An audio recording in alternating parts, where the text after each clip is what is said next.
Welcome back to the Disability Channel, the Today Show New York. I'm Rachel Handler, your host, and I'm joined today by Ryan Haddad. We were just talking about his show, Hi, Are You Single?, which was just in DC, where Judy Heumann came to see the show, and so many other people with disabilities got to enjoy this artistry. And that representation, I think, is so important. So I'd also love to chat about The Politician a little bit and that experience where you were just an actor. You didn't write the story. So how was that for you? It was my first sort of substantial television role that wasn't a sort of one and done or two lines and nobody would ever know I was on the show if I didn't post about it on Facebook.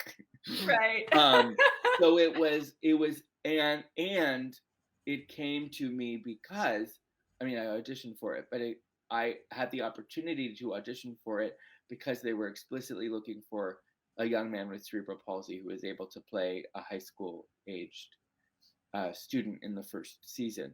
And if they hadn't written that explicitly, they probably would have auditioned, you know, 100 other people that weren't me or were not disabled, if they were just looking for a high school student.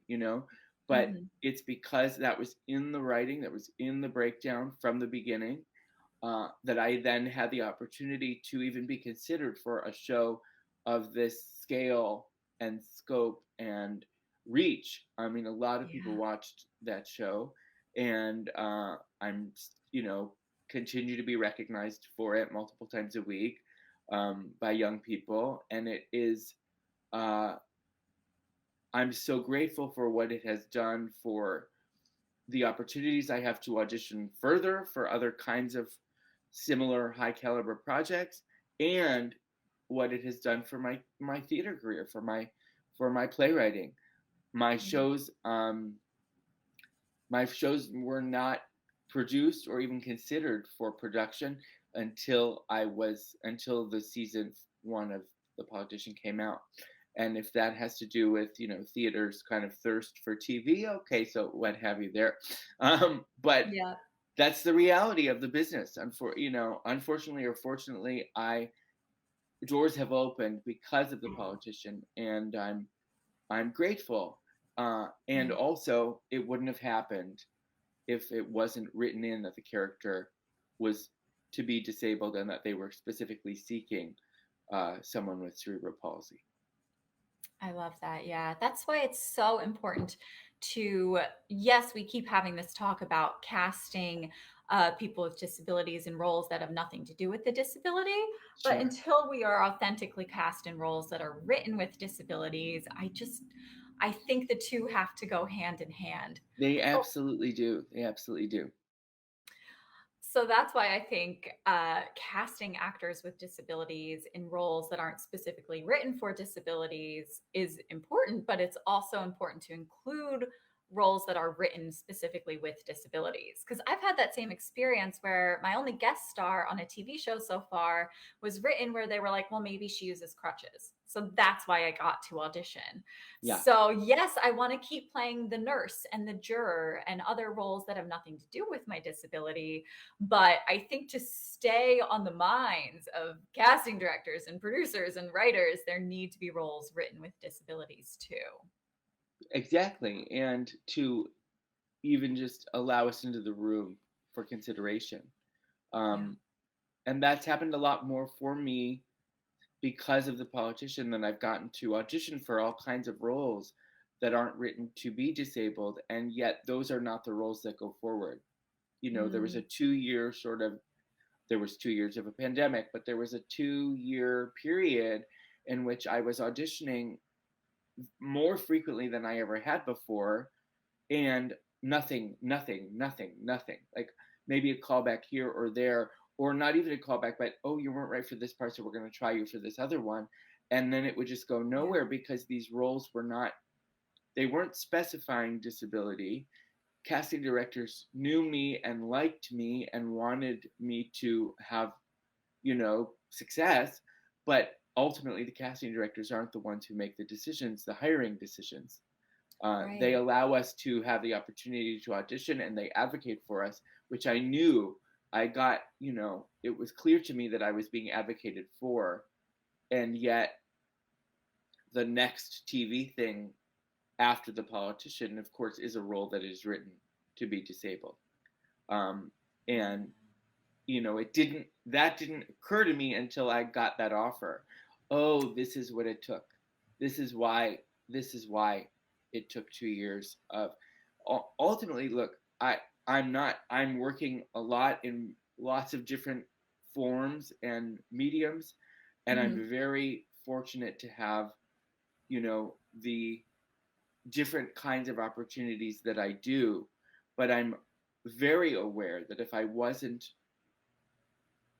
actively writing my own material to perform on the stage, and I was simply relying on somebody saying to me, yes, we choose you for this part that you didn't write, then I wouldn't be able to sustain this career, and I probably would. I also am not particularly equipped for failure, so I would have moved. I would have moved on. I would have moved on. Yeah. I would have taken all the rejection and gone, well, this isn't for me. Let me pack my bag and go do something else that I'm good at. But because I have the writing, and I'm not going to apologize for it, because the writing is a vehicle for me to perform, Yeah. I get to flex those muscles more often than if I was just sitting back in my chair waiting to be handed a script. Yeah. Yeah. I love that. And it's frustrating because not every actor with a disability wants to be a writer. So Absolutely. where And does that look, leave yes, us, you know? absolutely. And look, not every actor wants to be a writer. Not every comedian wants to. I mean, comedians. Okay, I don't. Not every comedian wants to write something besides stand up. You know what I'm saying? Mm-hmm. Mm-hmm. But it's and also not everyone is a writer. That's the thing. You know, if you want to create material for yourself and you're not a writer, then maybe find somebody who is a writer. Find it, whether it's a disabled writer or not a disabled writer. Collaborate with people to make it the best that it can be. Because if everybody sat down at a computer and said, "I'm a writer now," that's not true. Like it's not everybody's skill set. Not everyone's a painter. Not everyone's a fine artist. I couldn't pretend to be those things if I wanted to. You could put me down in front of an easel and I would laugh at you, right? so Yes. So I think I want to get to a point where disabled actors can act and not have to do a million other things. But until then, Right. I also think it's the nature of the whole business. I think to become noticed, no matter who you are, no matter what community or communities you come from, like we are in a moment where you have to be able to do more than one thing in order to succeed. And I'm thinking back to my acting classes as a child in Parma Heights, Ohio. They being told that you had to be a triple threat, an actor, singer, and a dancer. And even then I knew, well, I only can be two of those things. Or I only want to be two of those things. Some disabled people are wonderful dancers. Not me, not a thing I've ever been interested in doing or being. So like actor, singer, and I know I'm not as good of a singer as I am an actor. And so does that mean as a teenager or a preteen, I'm sitting here being told that I am not suited for a career in this? And thank God I had tenacity and drive and I don't want to say the word perseverance because that is thrown at us as disabled people all the time. But I basically didn't want to listen to those detractors. Right. And I've carved a path for myself that, thank God, isn't being a triple threat musical theater actor. See, that's what I'm still going for. Well, and that's fine. If It that is what you're called to do, and Yeah. also if you have, I'm not a dancer. I'm not. So See, when if I you, heard you say like you're a more of an actor singer but better on the acting, like my mind immediately goes to Sondheim. Like there you go. There's your musical theater genre. But of sometimes. course, Sondheim. Yes, No, I said Sondheim. sometimes, but sometimes, because sometimes those notes are up here, and I don't, Mhm, and mhm.